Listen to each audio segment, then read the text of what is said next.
Bismillahirrahmanirrahim. Alhamdulillahi rabbil alamin. Wal 'aqibatu lil muttaqin. Wala udwana illa 'alal zalimin. Wa ashhadu an la ilaha illallah wahdahu la syarika lahu. أشهد أن سيدنا محمدا عبده ورسوله اللهم صل وسلم وبارك على هذا النبي الكريم سيدنا محمد وعلى آله وأصحابه وأنصاره إلى يوم الدين. Subhanaka la ilma lana illa ma 'allamtana innaka antal alimul hakim. Rabbi shrah li sadri wa yassir li amri wahlul 'uqdatam min lisani yafqahu qawli. Allahumma la sahla illa ma ja'altahu sahla wa anta taj'alul hazna was-sa'ba idza syi'ta sahla. Allahumma anfa'na bima 'allamtana wa 'allimna ma yanfa'una wa zidna 'ilma ya rabbal alamin. Tuan-tuan, puan-puan, muslimin dan muslimat yang dirahmati Allah Ta'ala sekalian, alhamdulillah, syukur kehadrat Allah Subhanahu wa Ta'ala yang dengan limpahan kurnianya, taufik dan inayahnya dapat pada tengah hari ini kita bertemu bagi meneruskan lagi kuliah pengajian. Semoga kita semua sentiasa diberkati dan dirahmati Allah Subhanahu wa Ta'ala. InsyaAllah pada kali ini kita akan beralih kepada huraian tajuk hukuman tuduh zina, ataupun dalam bahasa Arab dikenali dengan qazaf. Qazaf ialah tuduh zina. Sebagaimana yang disebutkan sebelum ini, Islam amat mengambil berat soal memelihara 5 keperluan asasi manusia, iaitu agama, nyawa, akal, keturunan ataupun maruah, dan harta benda. Ad-daruriyatul khams, 5 perkara yang menjadi keperluan hidup kepada manusia. Tanpa 5 perkara ini, maka manusia tidak boleh hidup dalam keadaan yang baik. Sebab itu Islam menjaga akal, nyawa, agama, nyawa, akal, keturunan dan harta benda. Ini 5 yang menjadi asas, keperluan asas manusia. Atas dasar inilah syarak menetapkan hukuman hudud. Maksudnya hukuman hudud itu disyariatkan untuk memelihara 5 keperluan asasi manusia ini. Di antara hukuman yang ditetapkan oleh Islam bagi memelihara keturunan ataupun maruah manusia, iaitu hukuman tuduh zina. Kerana hukuman tuduh zina ni satu hukuman yang disyariatkan dalam Islam bagi memelihara keturunan dan maruah. Apakah kesalahan tuduh zina dan apakah hukumannya? Perkara ini kita akan bincangkan di sini. Pertamanya kita akan lihat ta'rif ataupun pengertian kepada tuduh zina. qazaf. Tuduh zina ataupun qazaf dalam bahasa Arab bermaksud lempar. Bahasanya disebut dengan lempar, campak. Dalam satu hadis Nabi menyatakan,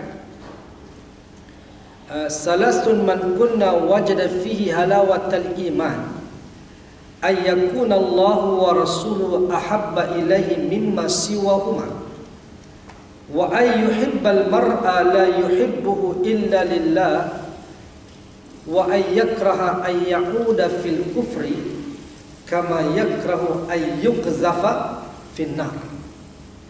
Yuqzafa, qazaf. Hadis ini menyatakan 3 perkara yang sesiapa mempunyai ketiga-tiga perkara ini, dia akan memperolehi kemanisan iman.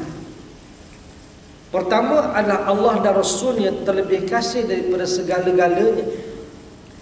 Yang kedua adalah ia kasih kepada saudaranya, tidaklah ia kasih melainkan kerana Allah. Dan yang ketiga adalah ia benci kembali kepada kekufuran, sebagaimana ia benci dicampakkan ke dalam api. Ayyuk zafa finnar, dicampakkan ke dalam api. Maknanya qazaf itu maknanya campak, lempar dalam bahasa Arabnya lah. Menurut istilah syarak pula, menurut istilah syarak, qazaf ialah tuduh zina, ialah melemparkan tuduhan berzina dengan tujuan mencaci dan memalukan, niat yang tidak elok, ataupun boleh kita panjangkan juga, iaitu tuduhan zina terhadap seseorang yang suci kehormatannya dengan tidak mengemukakan 4 orang saksi lelaki yang adil. Maka bila tidak ada saksi, maka tidak boleh dibuat tuduhan. Tak boleh.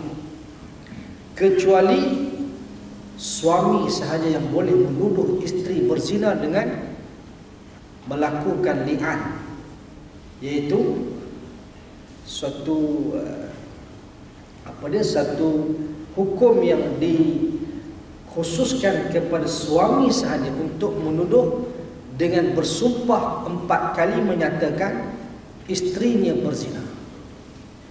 Dan sumpah yang kelima, dia rela dikenakan kutukan laknat daripada Allah sekiranya dia berdusta.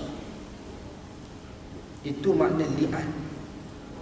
Sekiranya isteri tak balas li'an itu, maknanya isteri itu akan dikenakan hukum rejam sampai mati. Sebaliknya bila isteri balas li'an dengan bersumpah 4 kali menafikan tuduhan tersebut, dan sumpah yang kelima dia rela dikenakan kutukan juga, laknat oleh Allah Ta'ala apabila kalau sekiranya suaminya betul, suaminya benar, maka dia dilaknat, dikutuk oleh Allah di dunia lagi lah. Itu hukum yang khas kepada seorang suami ya, untuk menuduh isteri sekiranya dia tidak ada saksi yang melihat. Tapi bagi orang lain selain daripada suami, tidak boleh menuduh seseorang berzina, melainkan dia mesti mendatangkan 4 orang saksi lelaki yang adil.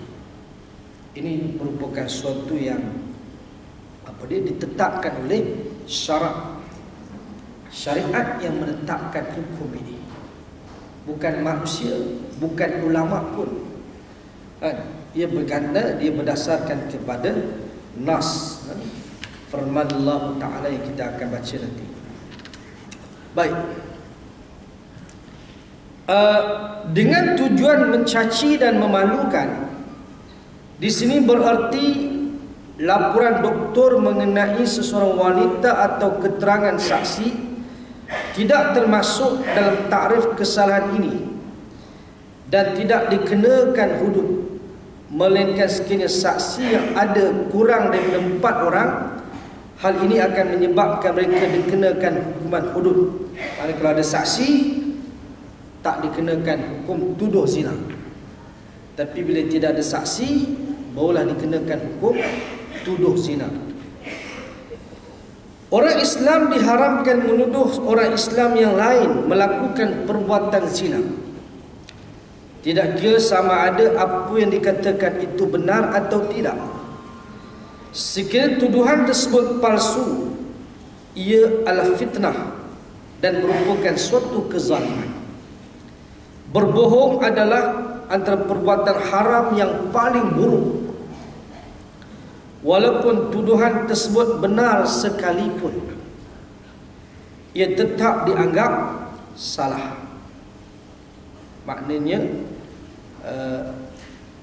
walaupun tuduhan itu benar, tapi dia tak mengemukakan 4 orang saja, tak boleh juga. Maksudnya Islam memang begitulah, mesti 4 orang.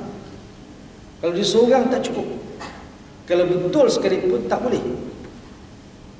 Kalau tak betul, fitnah. Kalau betul, tak boleh sebab dia seorang yang tahu sesuatu itu berzina. Dia tak boleh, maknanya begitu. Kan? Jadi maknanya di situ Islam menetapkan 4 orang. Seorang tak ada. Ini kerana perbuatan ini akan mendedahkan rahsia dan mencemar maruah saudaranya. Apatah lagi Allah telah memerintahkan supaya kesalahan seperti ini disembunyikan oleh pelakunya apabila tergelincir dengan melakukan noda atau dosa. Malah perbuatan ini hanya akan menghebahkan desas-desus yang tidak baik kepada masyarakat. Nampak tuan-tuan? Kalau sekiranya seseorang itu dia terlanjur, apa dia buat? Dia bertaubat kepada Allah. Cukup dia bertaubat kepada Allah, itu lebih afdal daripada dia mendedahkan kesalahannya, daripada dia mengaku, dia menyatakan dia berzina. Itu sebab Nabi tak suka. Sebenarnya bila Ma'iz datang mengaku berzina, Nabi tidak layan. Sebab kalau boleh tak perlu untuk mengaku. Tapi dengan sebab dia mengaku dengan 4 kali pengakuan, barulah Nabi siasat. Ma'iz bin Malik mengaku dia 4 kali, maka siasat dulu. Adakah betul Ma'iz dia berzina? Mungkin zina tangan saja kot, pegang saja kot. Kata Ma'iz tidak. Mungkin zina hidung saja kot, cium saja kot, pun tidak. Mungkin zina mata je kot, tengok saja kot, pun tidak. Gila ke? Tak gila. Mabuk? Tak mabuk. Barulah Nabi jatuhkan hukum rejam ke atas Ma'iz bin Malik. Nampak tak? Makna Islam ni bukan nak hukum sangat. Kalau tak ada bukti kesaksian, cukup dia menyembunyikan kesalahan dia dengan dia bertaubat kepada Allah Subhanahu wa taala. Cukuplah. Taubat sudah memadai sebenarnya. Kan? Sebab kalau dia mengaku, maknanya dia mencemarkan maruah dan keluarga. Satunya maruah dia dan keluarganya pun terpalit sama. Kan? Maknanya rasa malu juga tuan-tuan. Islam ni nak jaga maruah, Islam nak jaga kehormatan seseorang. Maka dengan sebab apa tak lagi tuduh, kan? Ini merupakan sesuatu yang sangat dilarang. Kan? Walaupun benar kalau dia lakukan, maka kan serahlah. Kalau dia bertaubat, taubat. Kalau tidak, dia akan dikenakan hukum di akhirat. Di akhirat dia akan kena buat macam mana pun tuan-tuan, kalau dia tak bertaubat kepada Allah Taala. Kan? Sebetulnya kes liwat kan, Pak Syekh dia tak salah sebab bukti tak ada. Kalaupun benar dia buat, kalau benar sekalipun, mungkin dia dah bertaubat. Kalau dia tak taubat, umpamanya akhirat dia kena. Apa kita nak kira sangat? Nampak? Itu Islam. Ini memalukan. Memalukan tuan-tuan, bukan setakat Pak Syekh malu, keluarga dia malu tuan-tuan, rakyat pun malu. Malu dengan kisah-kisah ini. Nampak? Sebab kita tak ada hudud, kita tidak ada perundangan Islam. Memalukan. Yalah. Kalau kita kes ni pun, kalau kita lihat air mani yang duduk berbaring dibontok itu, Berapa hari? 2 hari. 2 hari air mani boleh. Kalau dia tak berak itu 2 hari tak berak tuan-tuan kan, patut kena-kena berak lah kan, lagi senang berak kan, tak berak 2 hari tuan-tuan kan. Jadi ini pun jadi bahan ketawa lah kan. Hari itu kata tercemar, kenapa hari ini pula tak tercemar pula kan. Kelang kabut kita punya undang-undang, kelang kabut tuan-tuan. Jadi tak logik. Hari itu pun macam tu juga, usung habis kan, dengan tilam diusung dan sebagainya. Nak sabitkan juga, nak kata dia bersalah juga. Dah tak ada bukti, nak sabit apa, nak cari apa tuan-tuan. Tak payah lah. Kalaupun dia buat sungguh, dia dengan Allah Ta'ala. Jadi makna ini menimbulkan kezaliman tuan-tuan. Ini satu kezaliman kalau dia tak buat kan, maka ini satu bentuk kezaliman terhadap seseorang. Bukan main ni kan. Hakim yang, bahkan kalau kita undang-undang yang ada hari ini pun tu semua tak betul. Islam tolak tuan-tuan. Undang-undang yang di Mahkamah Sivil hari ini tuan-tuan, dia bercara dengan undang-undang Islam. Islam tolak. Islam tak terima. Tak terima tuan-tuan bila dia bercanggah. Kalau dia tak bercanggah boleh, tak bercanggah tak apa. Bila dia bercanggah, memang bercanggah pun. Sebab dalam kes ini, kes undang-undang Islam, hudud. Bila bercanggah tuan-tuan, hukuman yang dijatuhkan tu hukuman yang zalim, hukuman yang tidak diterima dan diredai oleh Allah Ta'ala. Dan kita sebagai umat Islam juga, kita tidak boleh menerima dan reda dengan hukuman yang dijatuhkan itu. Sebab dia bercanggah dengan syariat Allah Ta'ala. Bukan setakat nak terima tak boleh, reda pun tak boleh. Kita Alhamdulillah tuan-tuan, kita menolak pasal kita faham, kita mengaji, kita berpegang dengan Islam. Kita nak yang Islam reda, kita terima. Islam tak reda, kita tak terima.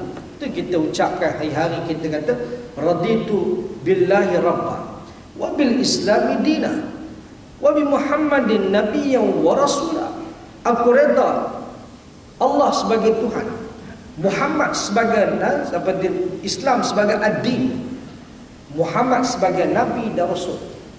Ini pengakuan kita tiap-tiap hari kita mengaku tuan-tuan. Kita boleh mengaku tiap-tiap pagi petang kita kena tajdid, kita kena memperbaharui pengakuan kita untuk kita nyatakan Allah sebagai Tuhan kita, Islam sebagai agama kita, Muhammad sebagai Nabi dan Rasul kita. Allah tak reda yang lain. Wa may yabtaghi ghairal islami dina fala yuqbala min wa huwa fil akhirati minal khasirin. Dan sesiapa yang mencari selain daripada Islam sebagai ad-din tidak akan diterima selama-lamanya. La yuqbala min. Allah menggunakan harf lan. Lan ni makna lam nun ni tuan-tuan memberi maksud penafian selama-lamanya. Lil abad, sampai kiamat pun Allah tak terima apa yang tidak daripada Islam ataupun yang bercanggah daripada Islam. Allah tak terima tuan-tuan. Dan sesiapa yang menerima apa yang Allah tak reda, dia rugi di hari akhirat kelak. Rugi, wa huwa fil akhirati minal khasirin. Dan dia di hari akhirat nanti tergolong dengan orang-orang yang rugi. Bila semua rugi tuan-tuan, apa mana tempat dia? Neraka. Siapa terima tuan-tuan sesuatu perkara undang-undang yang bercanggah dengan apa yang ditetapkan oleh Allah, maka dia tempatnya nanti dalam neraka tuan-tuan. Oh, jangan buat main-main. Apatah lagi hakim tuan-tuan yang menjatuhkan hukum. Yang Nabi dah kata dah, hakim ni ada 3 golongan. Al-qudatu salasatun. Hakim ada 3 golongan. 1 masuk syurga, 2 lagi masuk neraka. Jangan buat main-main tuan-tuan. Nabi sebut begitu. Yang masuk syurga siapa dia? Yang masuk syurga ialah hakim yang memahami, yang mengetahui tentang hukum, dan dia berhukum dengan apa yang diketahui. Maknanya dia tak menyeleweng, dia berhukum dengan syariat Allah Ta'ala. Ini syurga tempat dia. Adapun dua lagi hakim yang masuk neraka, iaitu hakim yang jahil, dia berhukum dengan kejahilan dia, masuk neraka tuan-tuan. Dan satu lagi hakim yang tahu tetapi dia zalim, dia masuk dalam neraka juga. Ya, 2/3 hakim masuk neraka. Satu hakim masuk surga, dua lagi masuk neraka. Ini bukan main-main, ini jatuh hukum. Jatuh hukum ni tuan-tuan, suatu perkara yang sangat besar dalam Islam. Sangat besar. Sebab itu hukum dalam Islam ni tuan-tuan, bila jatuh, hakim menjatuhkan hukum, maka kita wajib menerimanya sekiranya hukum itu daripada Allah. Betul. Tetapi sekiranya dijatuhkan hukum, hukum itu tidak makna bercanggah dengan hukum Allah, wajib kita menolak. Tapi bila dia berasaskan kepada Islam, kita tidak boleh menolak, kita tolak, kita jadi berdosa juga. Terus keputusan hakim yang adil mesti diterima dan mesti dilaksanakan keputusannya. Keputusannya. Kan, kalau setakat fatwa, fatwa ni tuan-tuan boleh lagi, kan, tolak ansur lagi. Nampak fatwa ni tuan-tuan boleh lagi, makna mufti ni dari sudut, kalau dia mengeluarkan pendapat dia, kita boleh makna kata boleh lagi, makna cari lagi, kan, pendapat-pendapat lain ke apa dia, kan, boleh lagi. Tapi bila hakim jatuh hukum, tak boleh cari hakim lain dah. Hakim lain tak ada dah, hakim tu lah, kan. Keputusan itulah keputusan yang muktamad. Bila mana dia berdosa, ia maknanya sesuatu yang memang tidak bercanggah dengan syariat Allah. Sebab hukum hakim ni dia ilzam, mesti dilaksanakan bila betul. Tapi kalau setakat pendapat mufti, belum tahu lagi lah, kan, tu boleh bincang lagi lah, kan, boleh bincang. Cumanya semalam fatwa Majlis Fatwa Kebangsaan mengeluarkan belum boleh lagi kita nak mengadakan solat jenazah ghaib kepada penumpang-penumpang yang beragama Islam yang hilang pesawat MH370. Sebab lagi pun tuan-tuan, tak dijumpai lagi, kan, serpihan pun tak dijumpai lagi. Nak kata macam mana? Ini sebab ada orang ramai tak boleh terima. Tak boleh terima, rakyat Cina tak boleh terima tuan-tuan.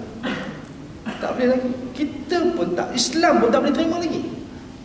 Sebab bukti untuk menyatakan mereka itu terbunuh tak ada. Bukti menyatakan mereka itu mati tak ada lagi tuan-tuan. Tak payah nak ucap Fatihah, tak payah lagi. Bertenang dulu tuan. Kan? Ni mungkin nak lepas tangan ni kot, kan? Dah lama sangat dah duk bincang bab ni, duk kena soal jawab, buat keputusan habis, kan, tutup fail. Kan? Tunggulah dulu, sabar dulu, kan, sebab kita belum berjumpa dengan kesan pesawat tu, tak ada lagi, tak ada lagi tuan-tuan. Kan?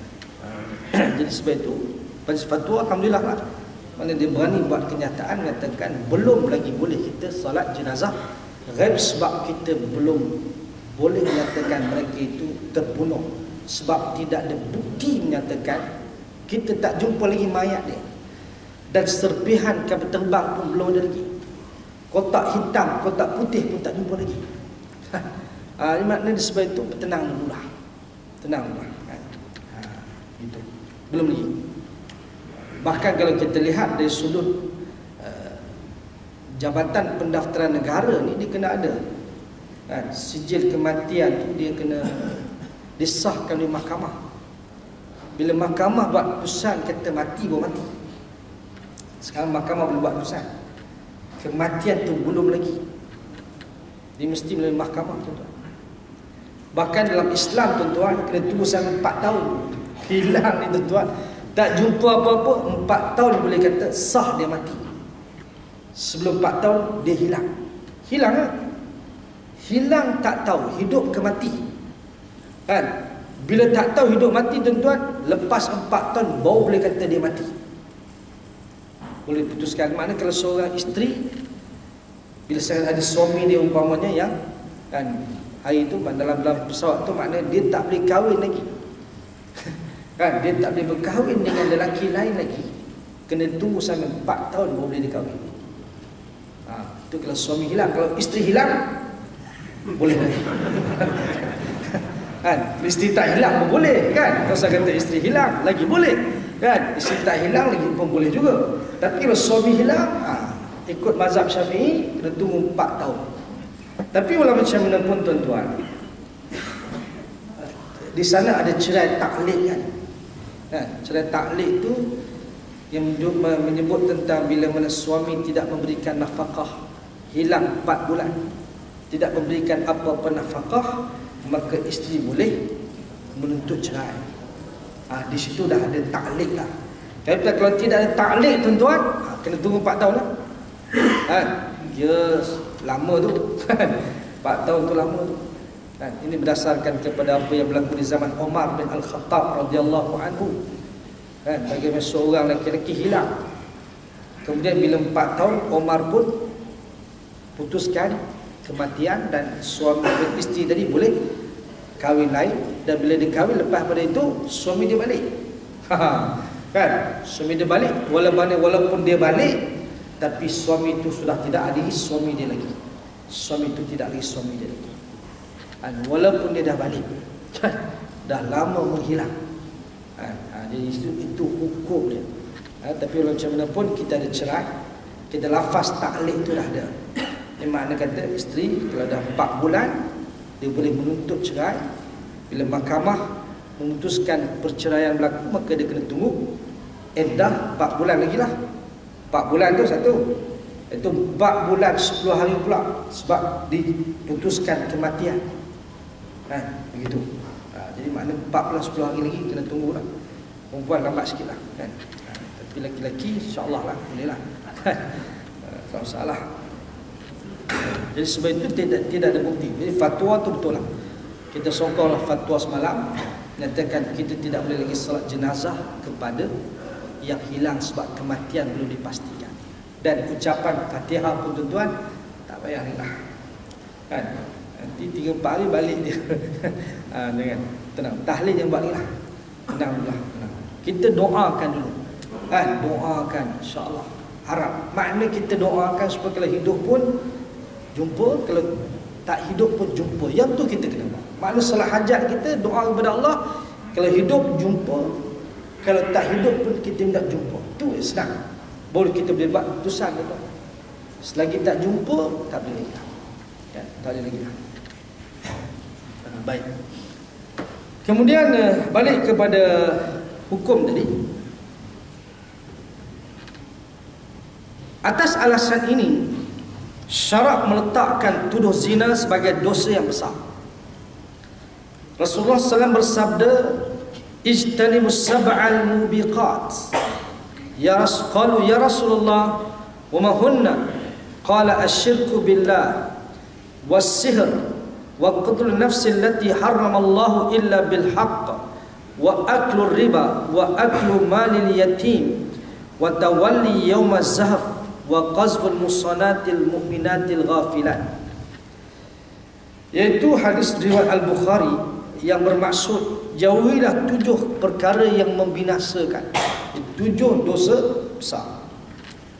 Para sahabat bertanya, wahai Rasulullah, apakah dia 7 perkara yang membinasakan itu? Maka sabda baginda, mensyirikkan Allah, sihir, membunuh nyawa yang diharamkan oleh Allah melainkan dengan alasan yang dibenarkan, riba, makan harta anak yatim, melalui